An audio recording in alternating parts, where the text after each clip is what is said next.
Hello, hello, hello, everyone. All of our two viewers at the moment. Well, thanks. Thanks for Yes, coming in, two viewers. our loyal two viewers. We always seem to start with two viewers. But anyway, thank you for stopping by. This is Wednesday Wham. My name is Barb Kjellberg, longtime professional, 37 years, I think now, comic book professional. I also help run Silverline Comics, which is the force behind this podcast here. And on my this side, See, I know it's hard. It's hard, but you know, yeah. All right, I am Kasisi Harris. You guys can call me Cass. Writer with Silverline. Did a short little issue of Trump's in the Christmas issue that came out a few years ago, and then worked on the new Silverline Team Up Volume 2 with Tempest and Miss Fury that'll be coming out soon. And I do my own stuff. So I am not a long time professional. I'm a short time professional, but getting up there and trying to improve my game as I go. Hopefully Silverline helps with that. So it's good stuff. So who is this guy? So I'm the other side of the sandwich. I'm the another old timer here. I've been at this since 1986, 87. So that's what 39 years I've been at this. So I started out as a letterer, then was an inker, then I became a penciler, and I've been penciling ever since. I've done everything from in the ancient past of Merlin all the way to the far-flung future with Star Trek, Kirk, Spock, and McCoy, and also I did one issue of Next Generation, but a bunch of Deep Space Nine. I've done a bunch of other stuff in between. Then in the 90s, when the comic book implosion happened and things shrank, I got kind of pushed out of the industry. So I've did some other stuff in the meantime. But there he is. Getting back in, doing some of my own stuff. I'm also an art director for a pulp revival company called Airship 27. And I'm also doing stuff for Twilight. I did Twilight Grim for Silverline, and I'm on tap to do some other things for them. One of which is a secret project that is presently in on a plateau at the moment. We're waiting for things to move forward with that. But I don't know what's do the happening. hint things again. You guys got to do the hint. You guys drop hints every show. Mm-hmm. You know, it'll come eventually, but it's in stasis right now. You were reeling off your stats there, and I realized that apart from penciling, I've never penciled, but I have done everything else. At one point or another, even if I didn't know what the hell I was doing, they said, "Hey, can you letter?" Yeah. You bet. Yeah. Yeah, you bet. I mean, you teach yourself how. Yeah. I mean, it's easier now than it's ever been because you can go on, you can Google it and find something about how to, especially lettering, is much easier now with all the digital lettering. I actually lettered a few issues of Badger for Mike Barron. Ooh, I had forgotten that, but because I was a regular reader of Badger back in the day, so I remember seeing your name as an inker, but I didn't remember. Yeah, that's cool. And lettered it, but yeah, and that that was back in the days when we had to do it by hand, right? Well, no, I did it on the computer, but then I printed them out and I cut them out, and then I waxed them on. Hot waxed them on. I rubber cemented them on when I did that. I didn't have a waxer, so I couldn't do that. I was in the middle of nowhere with limited resources. Yes, Pops brings up the Aussie art book, which is, I believe it's available. You'll have to ask Pops where it's available. I don't know, actually. Yeah, I've got a piece in there. But I do know that Rob has a piece of artwork in there, and I'm sure that Pops will pop in here, no pun intended, and with a link or something. But as long as we are talking about links, we currently have a crowdfunder going right now, and it's for 2 books. It's for Sirens, which is a horror story that I colored. It's an old black and white from the 90s, and we've just recolored it, and we are reissuing it in color. Issue number 3 of 4 is available, and issue number 2 of the Scary Book, which is a more humorous type of horror story. Mm-hmm. And of course, you can always get any back issues as well. We are currently 71% funded. We have 7 days to go, so we could definitely use a little help. Yep. If you can't afford to contribute, another fantastic way to do that to help out would be to share the link to your friends. Absolutely. Absolutely. That is invaluable. Yes, thank you for showing that. For some reason, I can't do that on my Mac laptop.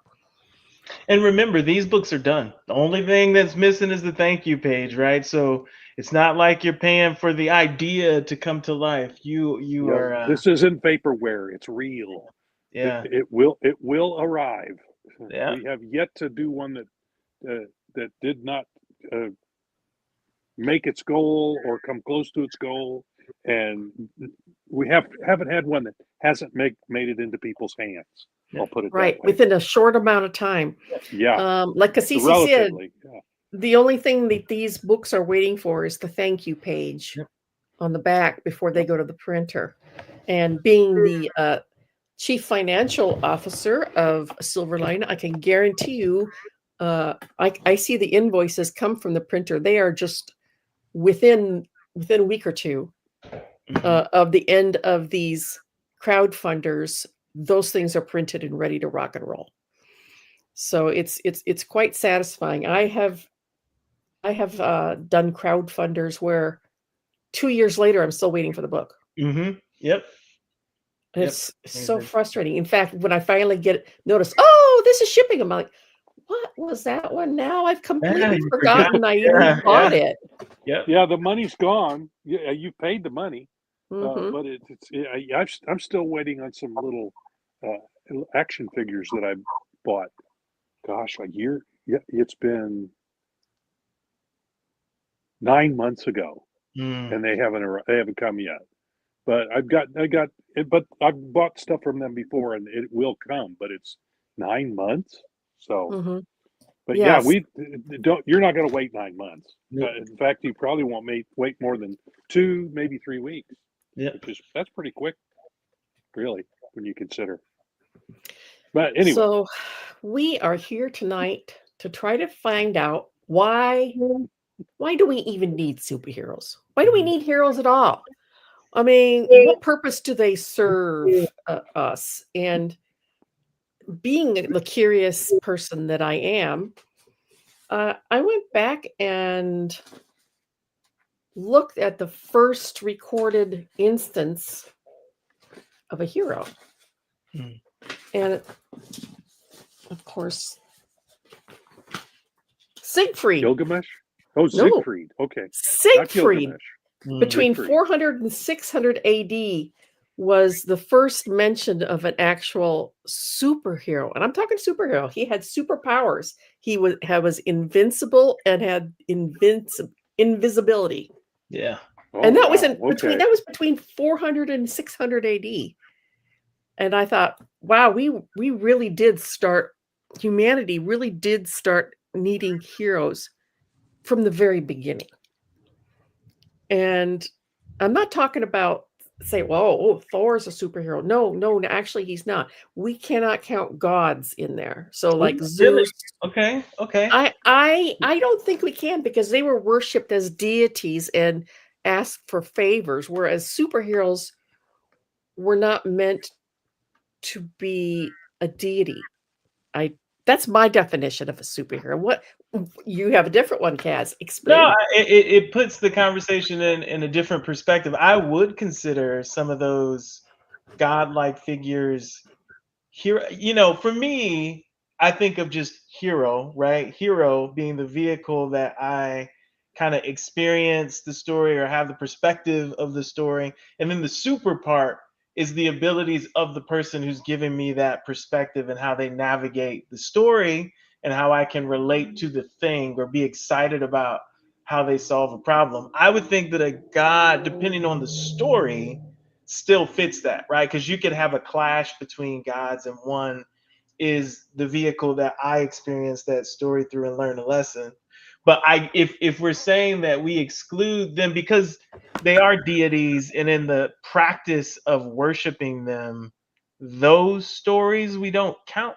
If that's it, then I have to restructure how I think of, why we would need them. I think the need for them would be the same. I think Yeah. they would just cut down, what I'm referencing in my brain as a story that, would go back a ways. Well, to That would me, a hero is something I can aspire to become myself. I can never become a god. that's interesting. Okay. So we're saying, so in this conversation, when we say hero, we're thinking this is the So that's another figure one. that is driving our aspiration to be better. In Yeah. whatever capacity that is, whether that's better physically, better morally, better whatever. That's the hero. The hero is the driving force in there. So it doesn't have to be the main character. It can be like the heroic figure in a story that is not the vehicle by which you kind of view the story, but it could just that figure in there. So the side Hi, character, Grable. hey Gray. So the side character could be the hero in our conversation right now. Is that true? Like if Robin shows some very some kind of ambitious or thing that I aspire to in a story, we should count him as the hero in this. Yeah, I mean, according to Shrinks anyway, um, a hero provides us with hope and inspiration, and it energizes and motivates us. Mm. So, I mean, I suppose a deity could do that, but I would think that you would want a hero to be more on your own level, even though, I mean, let's face it, Siegfried was supposed to be, a person, but he also happened to be invincible and had invisibility. Yeah. So, I mean, he wasn't a god, but he was a regular person with superhero, attributes. Hercules could be Yeah. considered a hero because he wasn't a god. He He's like was a demigod, yeah. he was born of a human mother. Yep. So he could be Mulan, considered yeah. he could be considered a human hero, Mhm. With super he strength. with He super had super strength. strength. So you Mhm. could also include Samson in that. Yeah, Samson is what I thought of. Samson would be another good one. Yeah. Samson, Yep. Mulan, when you look at like Mhm. the early kind of descriptions of Mulan, her using her sword with her fingers and stuff like that, yeah. Another name that I came across when trying to research early heroes was Spartacus. Yeah. Yeah. And this is now a lot of people think Spartacus happened after Jesus was born. That is not correct. Spartacus was an actual person. Yeah. He lived in 73 to 71 BC was when his legend started. He led a major slave uprising against the Roman Republic, and he became this Robin Hood like figure. Well, when I say Robin Hood, I mean that for the common people, he became this symbol and a hero, and people were motivated. They were inspired to follow his lead, which made him a hero. So that was an actual real life hero and not a made up hero like Siegfried. So Spartacus was another early one. Sigurd. Oh, I don't know this. He was Nordic. Yeah. Sure. Yeah. Yeah, he was a One Nordic of the Norse knight. myths. Yep. He Although I wasn't a think he was, god, but he except was he was real, if I remember. yeah, right. he was a Nordic knight that supposedly killed a dragon. Mm. So these are all really, really early samples of where humanity has needed heroes. So why do you think we have always needed heroes?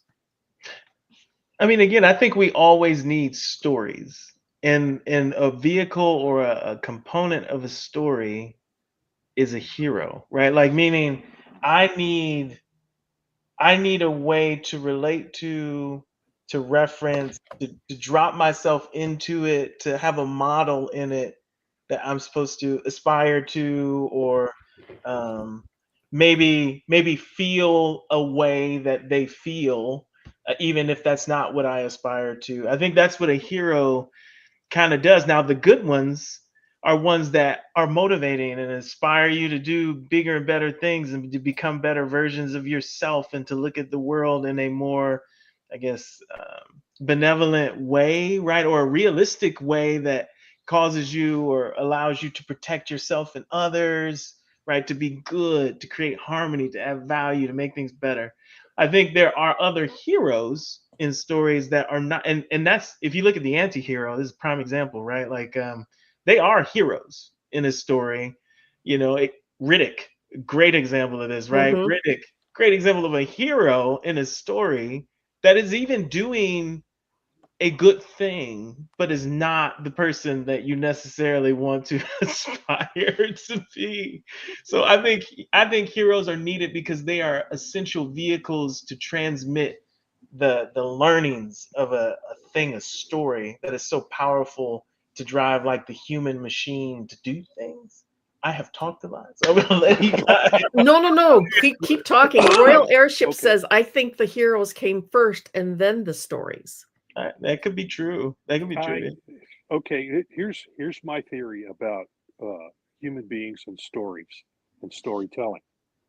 I think as our level of consciousness increased, we get to a point where what we're looking for meaning in life. And I don't know about living through your life, Mhm, it seems like chaos mhm. is all around you.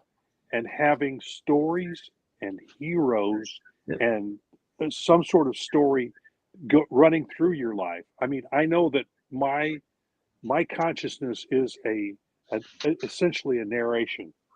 I remember waking up on my fifth birthday, not knowing who I was, and I think that's because at that time my consciousness made a shift, and I became what I am now. And the narration starts that day up to today.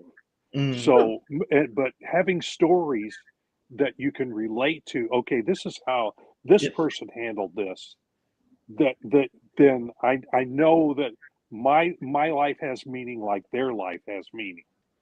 Does that make sense? Because I that's my thought about why we need stories and why we need heroes to aspire to do better with our own lives. It's to Or help us get through the narrative of our own lives or to understand the that we're living. consequences. Yeah, understand Yes, consequences too, without right. necessarily having to directly, feel that consequence in real life. Like Yeah, yeah. There's plenty of things that I read about in books, and I go, "Oh, I'm glad I didn't do that." yeah, yeah. You Or know, this is what or you I'm can be glad that doing didn't happen to to do that. me. Yeah. Well, I think back on the legend of King Arthur. Mm, Now, he didn't really, that legend was kind of out there for a couple of hundred years before it kind of really gelled There's a lot in of different versions of it. Yeah. 1135, actually, when Geoffrey of Monmouth wrote the history of Regum Britannia, and he named Arthur that, and then from then it was kind of set in stone. But the story of the king and his noble round table and the beautiful Guinevere and Lancelot and Sir Gawain, they were all pinnacles of humanity. I mean, even with their faults, they had faults. They did bad things too, but even so, it seems like they were put on this pedestal for society as a whole to not only strive to become something better, but to believe that humanity could achieve something other than living in a mud hut in medieval, the Dark Ages. Yeah. It was the shining city on the hill, a dream to strive for, or a dream, just a pretty dream. You know what I'm saying? It fostered social connections. It gives you a if you've ever seen the Star Trek episode Jalad at Tanagra, or whatever the name of the episode was, where the Enterprise comes across this planet or this planet and this other spacecraft, and they speak in metaphor. Their language is metaphor, and unless you have the same stories in your life, you don't understand what the metaphor means. So I think that's part of it too, is that by having these stories in common, like the stories from the Bible. I mentioned Samson earlier. Most everyone who knows anything about the Bible knows that story. And most of us know the story of King Arthur, Robin Hood. So we all have that connection in that. And you mentioned Mulan, which I know only from the movie. I don't know the story of the original Mulan, but so the Chinese have their stories that they can say to each other and use as a metaphor for life. The Japanese have theirs. All cultures have those. All of them. There's huge ones. The Norse have a lot. It's part of communicating our meaning of life to each other by using these metaphors, these stories as metaphors, so that we can communicate more clearly. So, El Cid was a big one in the Spanish culture, and that one goes way, way back to 1140, actually. And that there's Germanic ones too, and I can't find them at the moment because I've got these notes scattered all over the place. But well, the Ring of the Nibelung, the ring cycle, that's German. That's German. And Sigurd figures into that a little bit because that Nordic is kind of all tied in with the Volsunga saga. He was in the Volsunga saga. So Potato said, like and subscribe, kids. And then Roy down here says the Irish language is like that. Very few direct answers. Yeah. It's like Bob's your uncle. What the heck does Bob's your uncle mean? So there's phrases like that you come up with, and if you have a common culture, you know what that means. But like King Arthur and his court, that was such a widespread story that it kind of became like a societal aspiration. And it spurred, I think, anyway, I'm no historian, but I think it spurred the story, actually brought to fruition some of the reality that happened afterwards. The knights and ladies. Charlemagne, I think, it was inspired quite a bit by King Arthur. So a lot of he set up a lot of laws and a sort of chivalry. If I'm remembering quite, this is back to high school studies on Charlemagne, but that goes way back. But in my memory, but if I recall correctly, that a lot of his inspiration, a lot of what he came up with, was similar to what King Arthur. He was inspired. The story, and I think he was inspired by that. Definitely by the King Arthur myth. It's kind of like the "if you build it, they will come" philosophy. Is that you tell the story, and people will build reality around that story. What's your thoughts on that, Kaz? I just, in my mind, I think about, okay, this is true, right? Stories are needed to drive. Let me rephrase that. Stories are an easy thing for humans to react to, right? Whether that means that I need to aspire to do something great, or if I'm a very productive person, now I activate my willpower to create that thing that has been in my head for so long. But is it the story? Is the hero? This is the question: is the hero the reason? And the you could argue, yeah, because they're in the story, or is it the everything else about that story the reason, right? The order in it, the ambiance of it, the fact that you think society is better in that. Like it's just interesting when I think about, some of the ones that you bring up, and just thinking about how, yeah, they are drivers for action, or drivers for, a whole area thinking a certain way, not necessarily one person doing a thing to change the world. But Well, is it the according hero that drives that? Is it the story that drives that? Harry Potter world building. Would you say that the people who built Diagon Alley and Universal Studios are exercising the same kind of well, that was for profit. Come on. it's very interesting, right? That's a very interesting statement. That is for profit. It is for profit. It wasn't for something esoteric. It was for profit. Right. I mean, another thing the psychologists say is that heroes impart wisdom and morality, and offer emotional support. Yeah, Good King ones. Arthur's a good example I of think that. good ones do. I think. Well, I guess in some way a bad one does too, because a bad one shows you what not to want. Yeah, because they get theirs in the end. You'll get To yours. get their comeuppance, as they say. Yeah, I think Lord of the Rings is another one that where you could, and I would think that the elves in that would be kind of superheroes because they're long lived Yeah. and they have powers. They have Yeah, each magical of powers. the So Silmarillion, they each had their Do you yeah, know who came so before Lord of the Rings? the Hobbit, Buffalo Bill. Buffalo Buffalo Bill. Bill and his dime novels began in 1869, and that was Yep, before the Lord of the Rings. And Paul for the Bunyan. Paul Bunyan, Buffalo Bill, and Buffalo Bill was a real person. So, but they sensationalized him and built him up to be, much more than what he actually was. The same as Bill what they did Cody. with Wild Bill Hickok and Buffalo, and Doc Holliday, Doc Wyatt Holliday, Earp, Wyatt Earp. That's what I was Bat trying to think of. Masterson. I mean, there's a whole Yeah, raft of them from that era. yeah. But There was a for the longest time, whole. that was the mythology that America aspired to. I mean, Yes. that was how many stories, how many cowboy movies were there?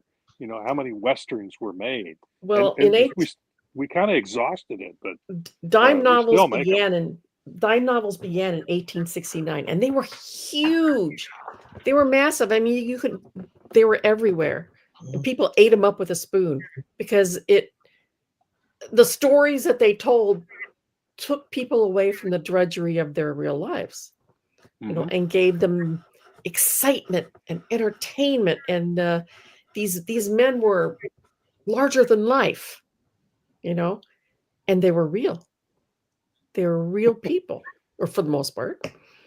Yeah, a lot of the dime novels are based on they built up a Belly myth, story. Yeah. a myth around real people, uh, told stories that were pretty fantastic and didn't really happen, but they were No, based they were on people that exaggerated.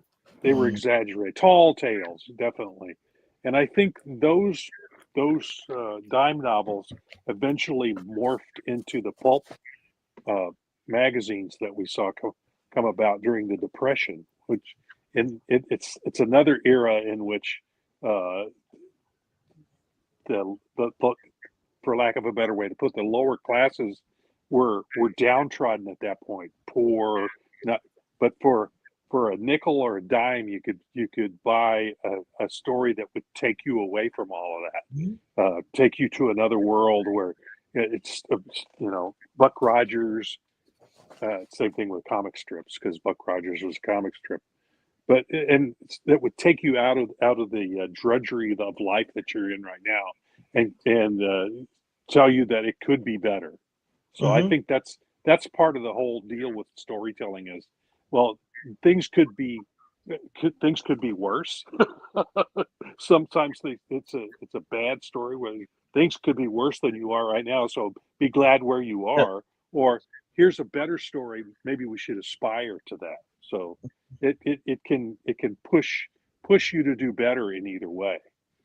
So Or if you work really hard, you can do this, right? Like you hmm just had to show up and work harder, and you can do this because I can do this, right? Like so, there's the Well, yeah, and the fact that most dime novels, apart from like Deadwood Dick, who was completely fictitious, were based on real people, gave society that, like, well, this is a real person. I could maybe be like this someday, yep. you know.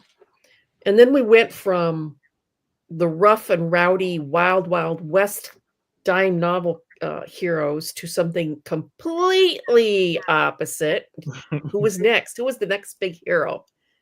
Rob, we're probably talking about the private detective or you're close. Victorian England. Oh, oh, sure. it's like Sherlock Holmes. Yeah. Yes, Yeah, that the man of science that's solving right. crimes, because the late 1800s was the beginning of the Industrial Revolution, and where men were going from believing in mythical creatures into what's solid science prove, and Yeah, we went what to can solid science. science do for us. And so Brainy we is the had new characters. sexy, I guess. Yeah, so we had Sherlock Holmes, which, if you read the books, he's not a very nice person. He's kind Mm, of a jerk, kind of an but anti-hero, yes. of a sort, he was so smart that he looked down on everyone. So that he was in that respect, he was kind of aloof and and condescending, but occasionally he would show some heart. So there was some hope for him. But Uh, there was definitely the heart of the stories was Dr. Watson, because he yeah, was us. He was you and me, Hmm. and that's Watson was true. always aspiring to solve things like Holmes did, and occasionally he did. He was he would get it as well, but a lot of times Holmes was essentially telling, everything that I know, but you didn't get it. So yeah, Yeah, Grey Wolf but has a that's good point here. He said the first dime novel he can remember is Varney the Vampire. I hmm didn't even never heard of this. Varney. Almost said I've Barney. heard of it. I've heard of it. 1845 to 1847. Yeah, the Those Penny are, yes, Dreadfuls. penny dreadfuls. Yes, they were that was the European term for dime novels. Yes, I believe. But Sherlock, Oh, Yep. Did we lose her? Yeah, I think. Sherlock Holmes and other detectives, and during especially, and then as we developed into the 20th century, we got into the science fiction, which was taking science beyond what we know today, and then you get into costumed heroes, which eventually developed into the comic book heroes like Superman and Batman. We had Batman. characters like that in the pulp era. Probably one of the biggest ones was Doc Savage at the time, which someone has optioned a new movie to do him, and Really? I'd be interesting to see how they handle Mhm. that. So, but yeah, it's kind of an evolution. Man always has to have stories, and they have to have a component of our age to them. So I'm wondering, we're in the superhero age at the moment, thanks to everything, all the comic book heroes going to movies now. We've had what, 10, 15 years of that, maybe more, where we've had, it's almost 20 years if I can think back far enough here, uh, of having them as a vehicle for us Yeah. to tell stories. Well, yeah. I mean, more than that, right? I mean, I Because just let's go back to the X-Men, which would be back in yeah. they were in the late It's gotta be 40. 90s. It's got to be 40 to 50 years. Yeah, that we've been telling stories with them, but I mean, we really hit our stride in the last 15 or 20, starting with especially Iron Man. for the Marvel universe, and just hit the ground running with those. Yeah, I wonder though, because we're talking about heroes and the component of a hero.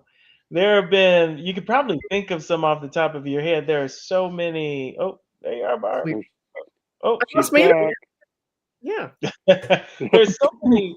If I think today, there are instances where the hero isn't good enough to drive the story anymore. Can you think of sometimes or maybe we lose the story because the hero isn't compelling enough for us to follow. So maybe there's a very strong and maybe it's just telling of the writer themselves and how they can convey a story. But sometimes it just feels like you have a powerful character there.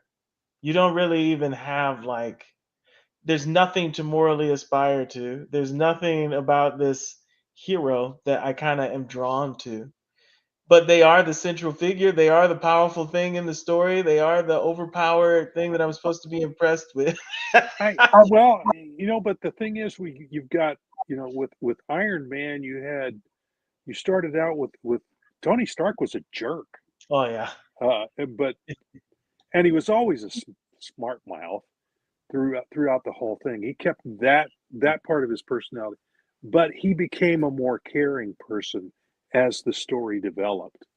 So I see him as a morality tale.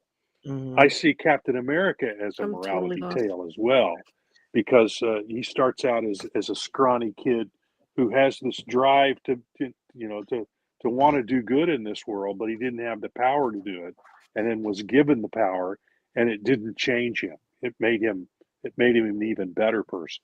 So there's So I yeah, get those, but when you think of a Spawn, well, do you see what I that's mean? a Like I yeah, kind that's a of whole think that. different. Yeah, but what was the creation? What was the basis for the creation of that character? It was to draw cool pictures. That's all it really was for. That's most of what the beginnings of Image was about.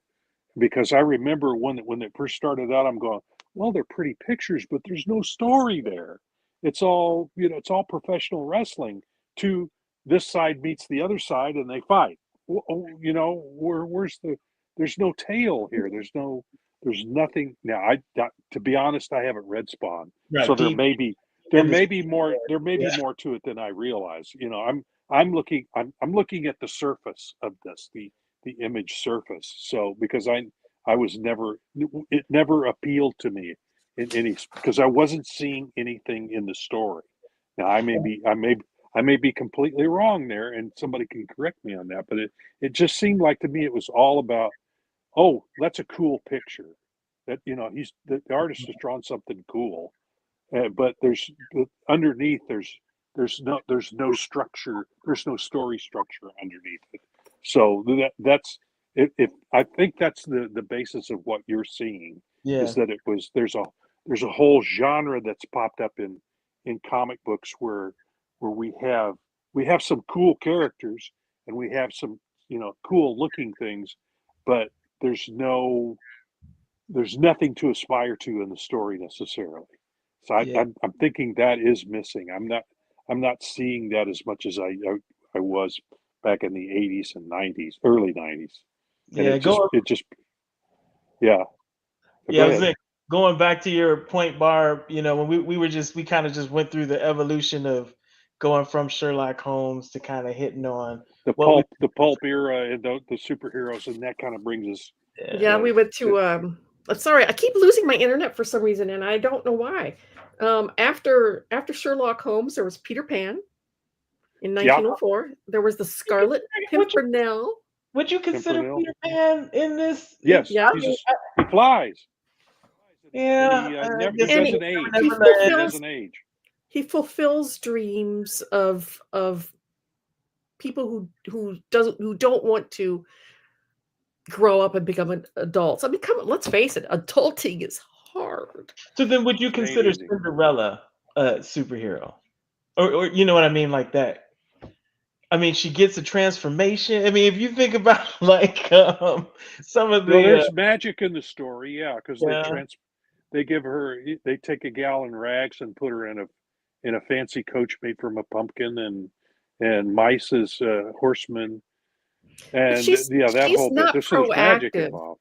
Things are happening to her. She's not Yeah, proactive. uh, Whereas Peter good, Pan is proactive. good, He's the one actually going out and trying to do stuff. And fair. Wendy is reacting and he's proactive. That's very hmm fair. Okay. Yes, adulting is hard work. It's no fun being the same age as old people. Gray Wolf says. I won't grow up. At the beginning of the at the beginning of the 1900s, we all of a sudden the hero shtick really picked up speed. Mhm. I mean, Yep, uh, we were mentioned still going with Sherlock Holmes. We had Peter Pan in 1904, the Scarlet Pimpernel, which is like your typical uh, one of the first with a superhero secret with a identity. secret Mm. identity, and that was, I think, was, and then after him came Zorro.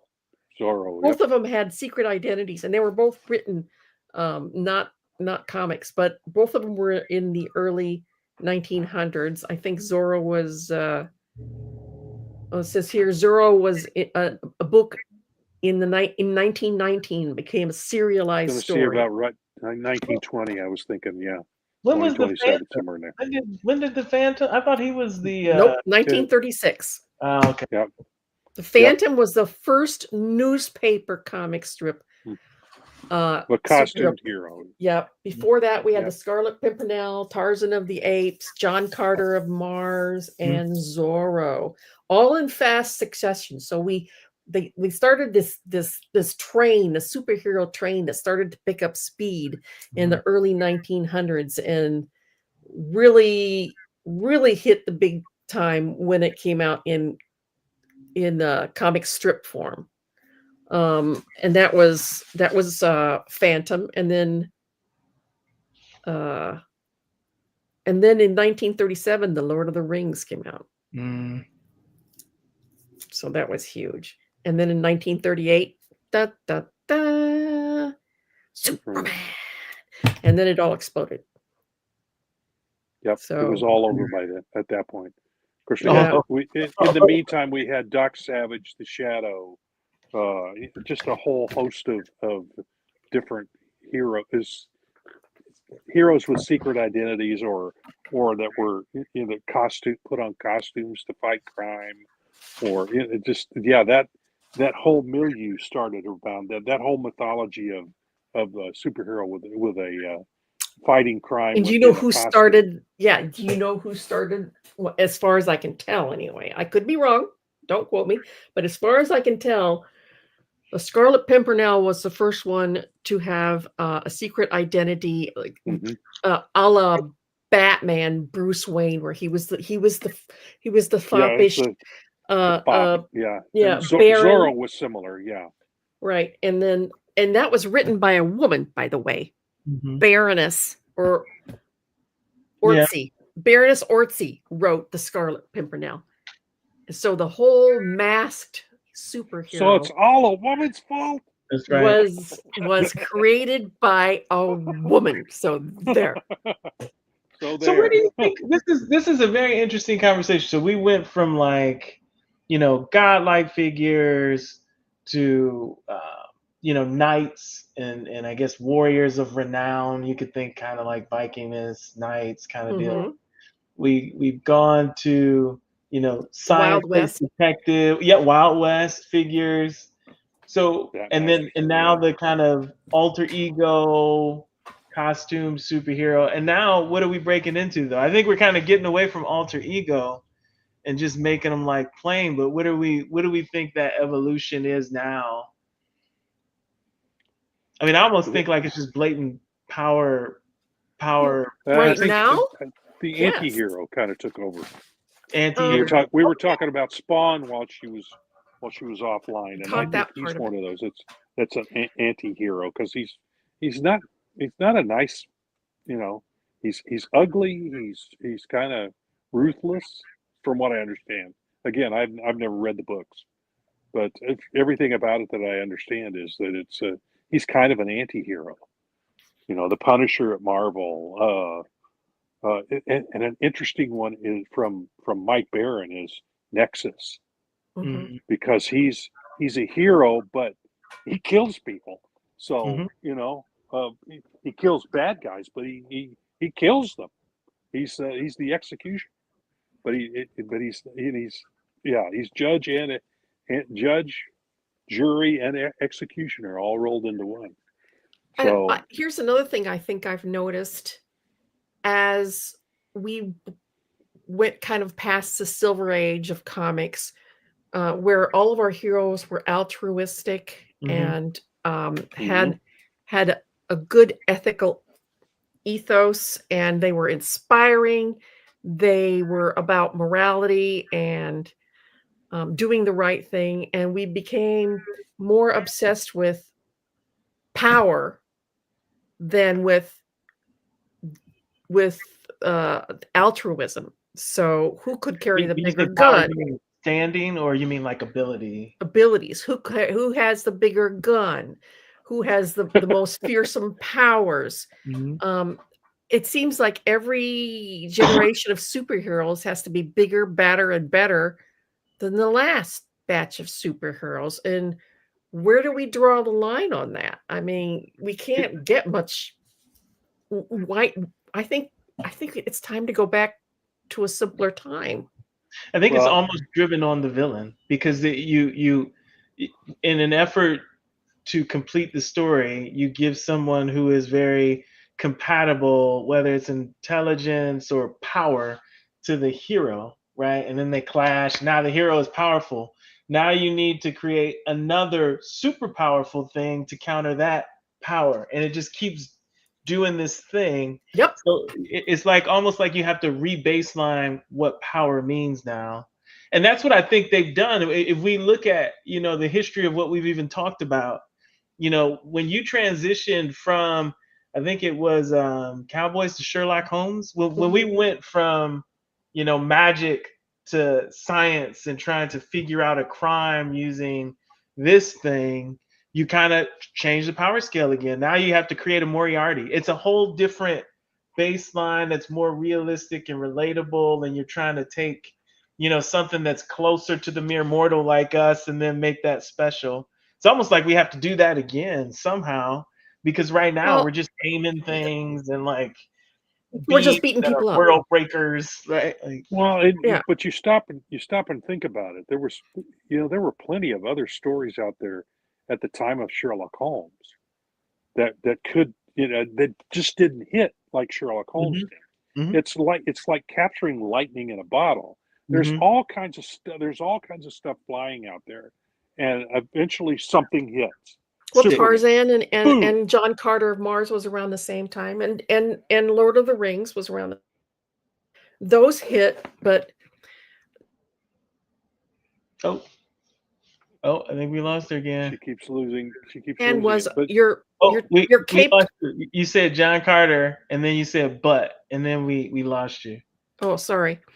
yeah, I'm saying when Detective Comics first came out, Batman was your typical strong guy with a hidden identity, Mhm, but his real skills lay in his detective work, and mhm, all of his hmm stories at that time kind of was an even blend of physical prowess and brains, mhm. yep. you know. Which is something a human could aspire to. Right. Right. But they have moved away from that. Now it's almost completely Oh, physical prowess. yeah. He's very What He doesn't happened? brutal. have to. He has to, right? Because in the world that we built for him now, remember, it's the villain kind of dictating, okay, they're all smart. So now what you're in the world with Superman and Aquaman and Green Lantern, and how do you even become relevant? Well, I need to That was make what made him, Batman I almost think, superhuman smart. Prep time. interesting. It was, I thought half the interest of the original Batman series was solving the mystery. And it still is, right? The ethos around Batman is still, even though it's very physical, he's almost inhumanly physical, right? Olympics, athlete type of one of a kind. But everyone, if you go on the forums about Batman, and they're sickening, I almost try and avoid them now. People are so stuck on him, but everybody talks about with enough time, Batman will beat you because he thinks about everything, encounters everything, right? And so it's almost like it's still about his ability to solve a problem. That is all. That is Batman's almost superhuman ability. How does he counter you? Well, he's going to take in all information, almost like Sherlock Holmes.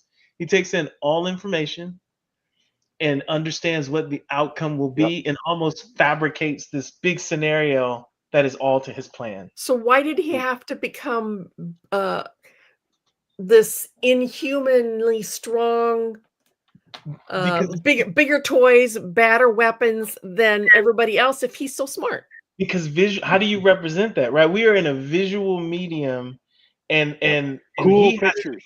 he has to exist in that same world as Superman, and that's hard. If you how do you exist in the same world as the Green Lantern? Like that's hard, So right? you're When the Green saying Lantern can make every construct and fly and has force fields around him, Batman has to be just as capable. I have to have a Batmobile. I have to have fancy gadgets. I have to be able to do all this acrobatic stuff. I have to in order to just enter the realm long enough to solve it.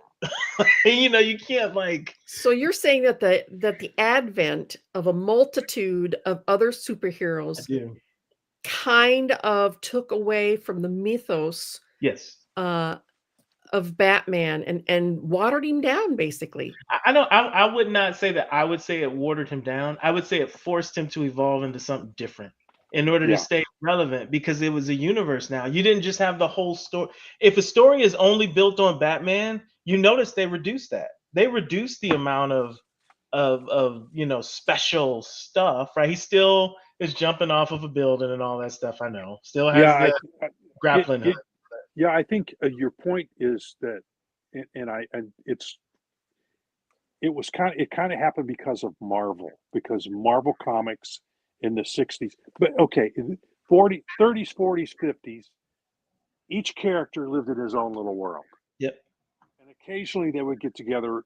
There would be a conference of like Justice League at DC, but it didn't affect. It didn't fit like this. That was a separate story as well. That might as well have been just another universe. Yep. But each hero existed solely in his universe, set in his comic book. Marvel Comics comes along and they cross over into each other, and the story is bigger than just the one book and the one character.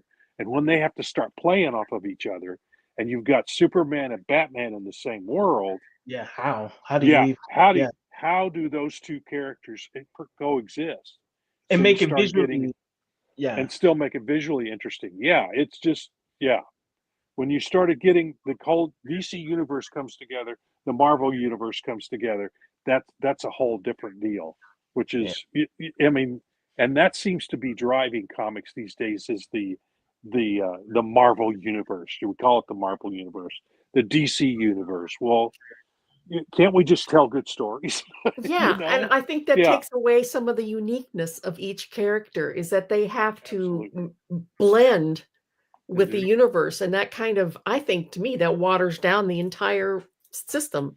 I think I think when you start with the universe, it's very different than characters that you're now trying to fit into the universe and make them gel. Like if I started with the team, there's a harmony in that, right? You can make some great stuff when the whole purpose was this harmonic kind of interweaving of a team. But when you go, oh, here are the greats, and we're going to put them together in a team. Yeah, it was forced from the outside rather than a growth from the inside. Yeah. Now you have to solve problems. And those problems are, how do I set that stage where John is just as competitive as Susie, who can disappear? Like I don't even know how you do that. They're peers now. They have to be peers, so they can't.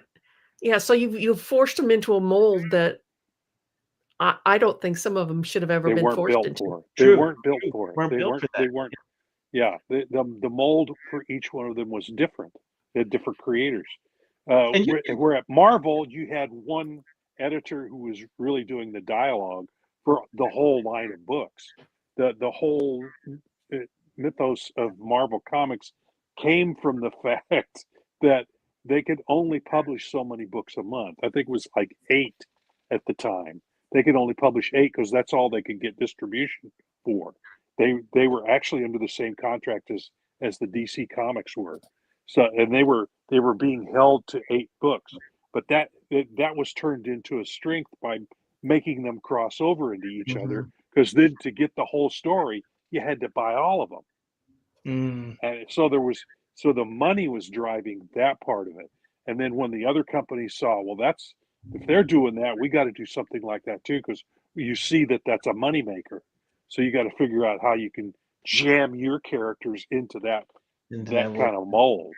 So by ramping everything up to such a high degree, I think it has taken away some of the hero properties that we draw inspiration from, because they've become so godlike, beyond our touch, that we can no longer relate to them.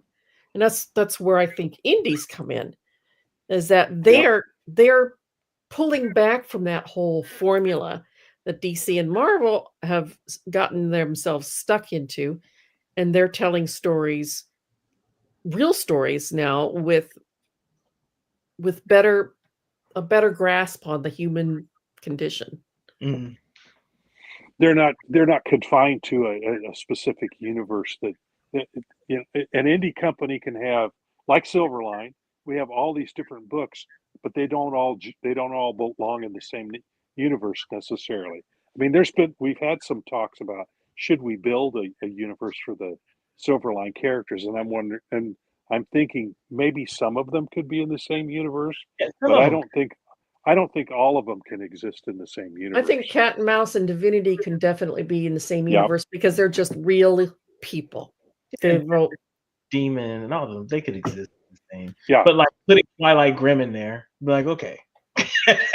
This doesn't it would be just difficult two because ordinary people, and basically so is Zach and Olivia. It's only Vinny who's got anything going on, but they could coexist in the same universe, even if they just ran across each other and then parted again. Yeah. But they're more relatable to me. Cat and Mouse, Brett and Bobby are more relatable to me than, say, Wolverine and Phoenix or somebody. Yeah, Phoenix especially. Yeah, I like that. If you think about that storyline and who she is, and that's kind of you're getting out of the realm of you can only relate maybe on an emotional level to the human who's dealing with things, not the mutant at all. So it's kind of interesting.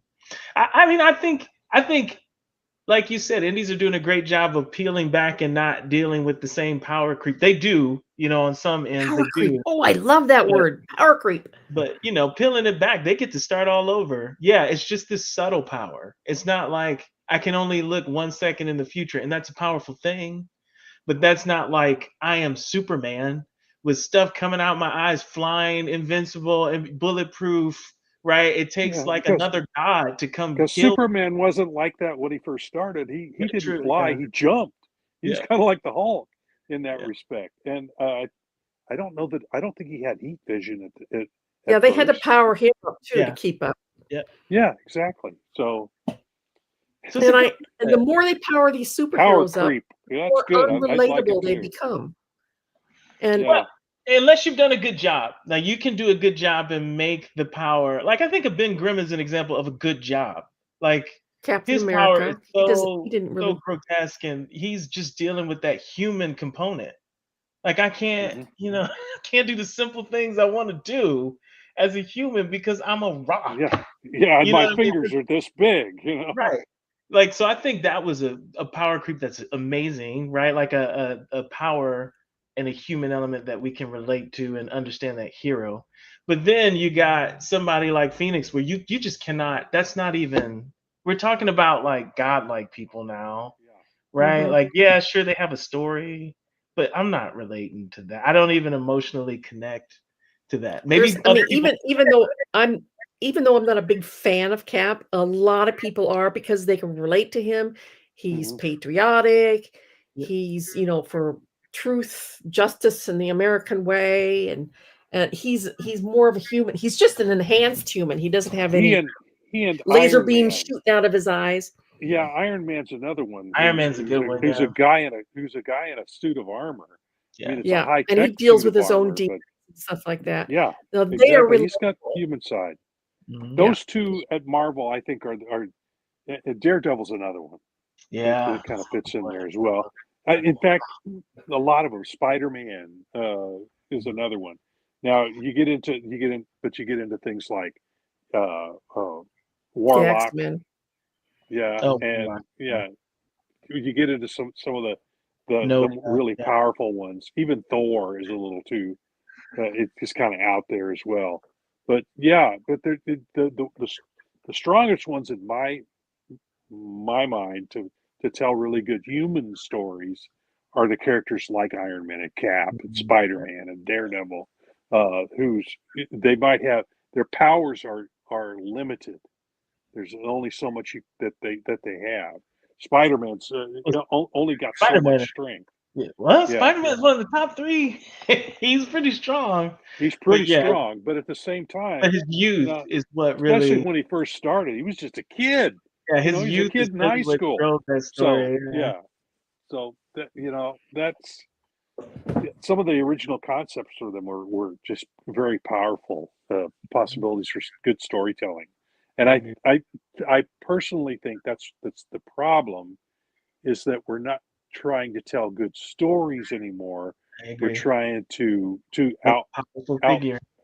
yeah make I this character's cooler because he's got these powers and he carries a Mhm. gun that's this big and just Yep. silly They're stuff trying like to that out-cool rather each than other. they're trying Tell to a good outcool story. each other where I think it would be a lot cooler if they would tell a really good story with all that stuff. And So the And hero with back to yeah, that, himself. Yeah. yeah, I think that is that's a where we need to good go. stopping point. I think I was afraid we wouldn't fill 15 minutes, and we managed to go overtime with Hey, this. we all like to talk too much. What are you talking I about? know. I'm sorry. I I'm sorry. know. We all do. Thank you, Me too. everyone, for tuning in as always. And please remember our crowdfunder. You can find the link in the comments. It's up here somewhere, right there. Yeah. We still have 7 days left. So please go like and subscribe to our Yeah. channel. And as we always like to say at the end of every Wednesday Wham, and I actually came up with this song, by the way. Oh, make Make mine mine Silverline. Silverline. Hey everyone, this is Jose Marzan Jr., anchor for Marvel and DC, and make mine Silverline.